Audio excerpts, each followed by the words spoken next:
अहमद और आप देख रहे हैं KTN न्यूज़ चैनल। आज हम ऐसे नेता से बात करने आए हैं जो किसी तारुफ के मोहताज नहीं है। लगभग कटिहार में ही नहीं, पूरे सीमांचल में लोग उसको जानते हैं। वो एक पॉलिटिक्स करियर उनके अलावा भी वो खुद की उनकी एक पर्सनैलिटी है। वो खुद पर्सनली लोग उनको बहुत सारे जानते हैं और वो अपना एक कटिहार में एक अलग नाम, अलग छाप रखते हैं। और वो खुद का एक अपना स्कूल है जिसका नाम ग्लेन हिल पब्लिक स्कूल है, जो कि कटिहार के टॉप स्कूलों में आते हैं और वो समाज से हमेशा जुड़े हुए हैं। और इस बार वो पॉलिटिक्स में, राजनीति में अब पहला कदम इस बार रख रहे हैं और वो अपनी किस्मत आजमाने जा रहे हैं इस बार आने वाले पंचायत चुनाव में। तो चलिए आज हम बात करते हैं श्री अल्तमश दीवान जी से। चलिए आज हम बात करते हैं। दीवान जी, बहुत बहुत स्वागत है हमारे KTN न्यूज़ चैनल में। जी, आपका बहुत बहुत शुक्रिया। दीवान जी, सबसे पहले ये बताइए कि आप इस बार क्या वाकई में चुनाव मैदान में उतर रहे हैं? जी हाँ, बिल्कुल। मैं इस बार के जो पंचायत निकाय के जो चुनाव है, तो जिला परिषद क्षेत्र संख्या 9 से मैं इस बार उतरूंगा।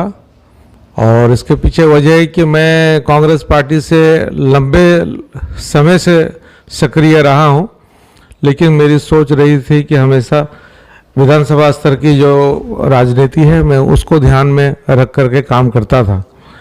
लेकिन गठबंधन की राजनीति है और बरारी राजद के खाते में हमेशा जाता रहा है, और जिसकी वजह से मैं वहाँ से टिकट लेने में हमेशा वंचित रहा।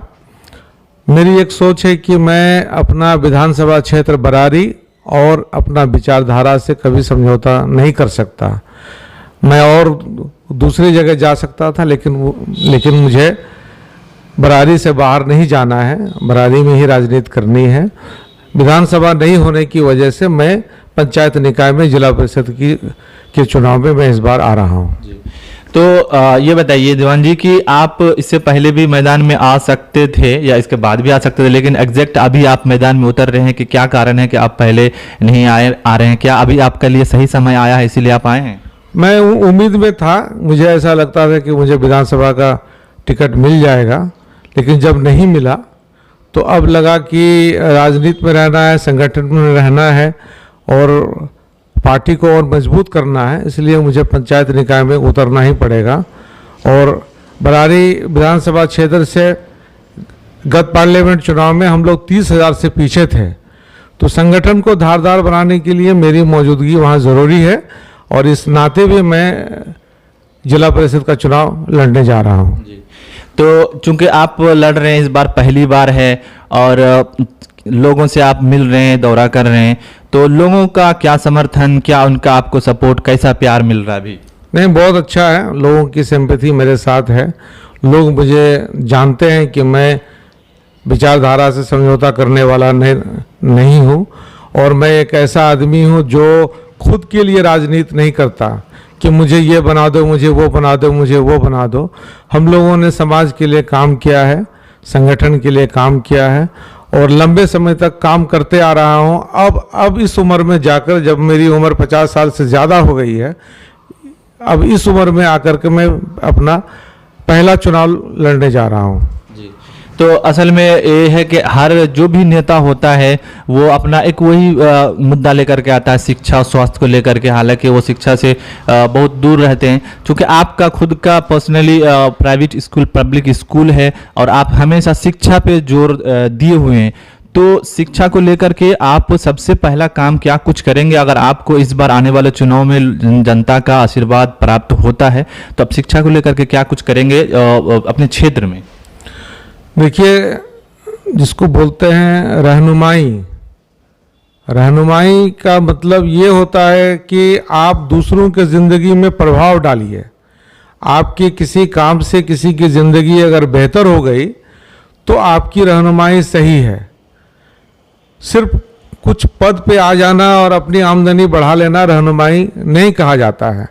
मेरे दादा मरहूम हाजी अहमद अली दीवान और इशाक दीवान ने 1938 में एक मदरसा की बुनियाद डाली थी सेमापुर में, और आज जितने भी लोग सीमांचल में बड़े बड़े जो हस्तियां हैं उसी मदरसे से निकल के लोग बने हैं। तो मेरे खून में वो बातें हैं, लोगों की ज़िंदगी में प्रभाव डालने का, लोगों की ज़िंदगी को बदलने का, ये मेरे खून में शामिल है। इसलिए मैं आज इंग्लिश मीडियम स्कूल चलाता हूँ कटिहार में, और मैं जब बनूंगा और शिक्षा के विभाग में जो जिम्मेदारी हमको इस अपने जो डिस्ट्रिक्ट बोर्ड का जो एक उनका जो ढांचा है उसमें उनको देखने का है, एजुकेशन भी एक फील्ड है उसमें देखने का है, और उसमें मैं जा कर के मैं काम करूंगा। क्योंकि जो सरकारी स्कूल है, सरकारी स्कूल में गुणवत्ता का बहुत अभाव रहता है और बच्चे ठीक से पढ़ते नहीं हैं, और आम आवाम में भी ये खामी है कि वो सिर्फ सरकारी लाभ लेने तक ही अपनी जिम्मेदारी समझते हैं। तो पढ़ाई को ढाल बनाना होगा, क्योंकि बड़े बड़े ज़मींदारों की जो ज़मीन है वो कम होती जा रही है, और उनके बच्चे छोटे छोटे काम करने पर मजबूर हैं। अगर वो पढ़ाई लिखाई अगर अच्छा करेंगे तो निश्चित रूप से वो आगे बढ़ेगा। जी, तो चूंकि आप इस बार पहली बार क्षेत्र में मैदान में उतर रहे हैं और आपके सामने बहुत सारे दिग्गज लोग भी हैं, तो क्या आप जनता को अपनी तरफ माइल कर पाएंगे? क्या आप अपनी बात उन तक अच्छी तरह से समझा पाएंगे? और क्या आप सामना उन लोगों कर पाएंगे जो आपसे पहले ऑलरेडी वो लोग रह चुके हैं? तो आप पहली बार हैं, तो क्या आप उन लोगों को सामना करने के लिए तैयार हैं? बिल्कुल, ऐसी कोई मुश्किल बात नहीं है। लोग ये समझते हैं कि हमारी राजनीति हमेशा ज़िला स्तर की रही है, और मैं वकालत कर चुका हूँ, 12-13 साल मैं एज ए लॉयर काम किया हूँ, तो कानून कायदे को मैं समझता हूँ। और जिला परिषद मेंबर बनने के बाद इससे क्या फ़ायदा लिया जा सकता है वो लिया जाएगा। मैं लगातार क्षेत्र घूम रहा हूँ, और हमारे क्षेत्र से जो जिला परिषद सदस्य थे, मैं देख रहा हूँ कि उनका कहीं भी एक भी जगह कहीं पर उनका बोर्ड नहीं है। मतलब साफ है कि उन्होंने कोई काम ही नहीं किया है क्षेत्र के लिए। तो क्षेत्र के जनता के साथ बेईमानी नहीं होनी चाहिए। अगर हमारी राजनीति एक जिला परिषद स्तर की है, एक प्रखंड की है, तो मैं उसी प्रखंड में अपना फोकस करूंगा, और ज़्यादा आगे पीछे ध्यान देने की ज़रूरत नहीं है। जी, तो हमारे चैनल के माध्यम से आप अपने क्षेत्र के लोगों को क्या मैसेज, क्या संदेश देना चाहेंगे, क्या कहना चाहेंगे आगामी चुनाव को लेकर के? मैं यही संदेश देना चाहता हूं कि हमने एक अच्छा वक्त बिताने के बाद पहली बार